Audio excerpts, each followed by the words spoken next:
Hi అండి, welcome back to Pavani vlogs. అందరు ఎలా ఉన్నారు?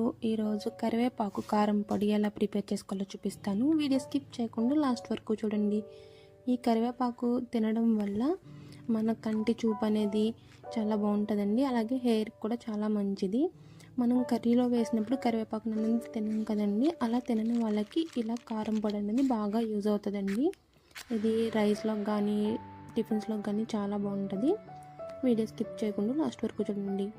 ముందుగా కరివేపాకుని తీసుకుని శుభ్రంగా క్లీన్ చేసుకోవాలండి. ఇలా కాడల నుంచి ఆకులన్నీ సెపరేట్ చేసుకోవాలి.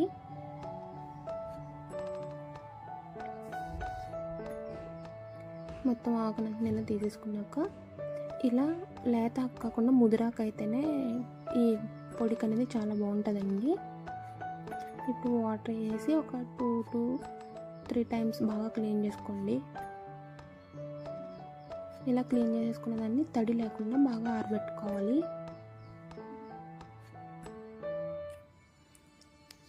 ఇది ఆరిపోయాక ఇప్పుడు స్టవ్ వెలిగించి ఒక బాండి పెట్టుకుని అందులో ఒక 2 tablespoon ఆయిల్ వేసుకోవాలి. ఆయిల్ హీట్ అయ్యాక ఒక 2 tablespoon శనగపప్పు అలాగే 2 tablespoon మినపప్పు వేసుకొని కొంచెం దోరగా ఫ్రై చేసుకోవాలి. చాలా ఈజీ అండి చేసుకోవడం. ఇవి కొంచెం ఫ్రై అయ్యాక అందులోనే ఒక tablespoon ధనియాలు, ఒక tablespoon జీలకర్ర, ఒక 4-5 వెల్లుల్లి వేసుకుని అవి కూడా ఫ్రై చేసుకోవాలి.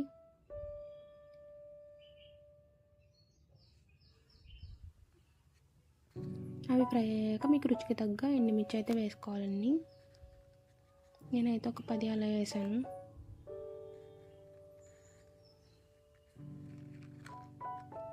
ఇప్పుడు ఆరిపోయిన కరివేపాకుని ఇందులో వేసేసుకోవాలి.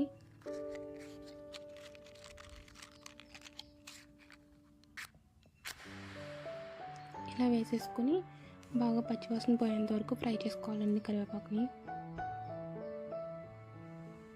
ఆకుని ఇలా ముట్టుకుంటే మొత్తం పొడుములా అయిపోవాలండి. అప్పటి వరకు ఫ్రై చేసుకుంటూనే ఉండాలి లో ఫ్లేమ్లో పెట్టి.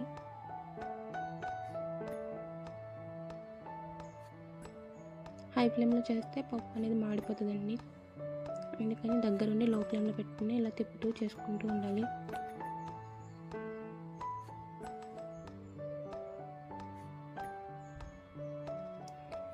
ఇలా వస్తే సరిపోతుందండి. ఇప్పుడు స్టవ్ ఆఫ్ చేసి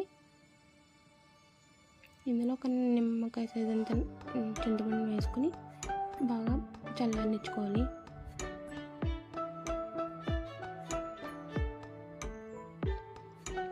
పూర్తిగా చల్లారాక మిక్సీ జార్లో వేసుకొని రుచికి తగ్గ సాల్ట్ వేసుకొని మిక్సీ పట్టుకోవడమేనండి.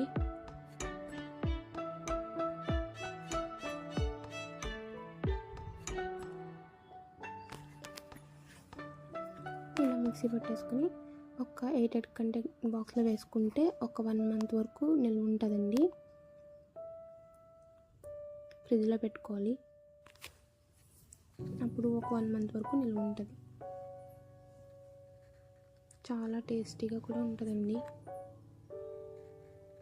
అంతే అండి video. Thank you for watching. Please subscribe my channel. Keep watching. Thank you.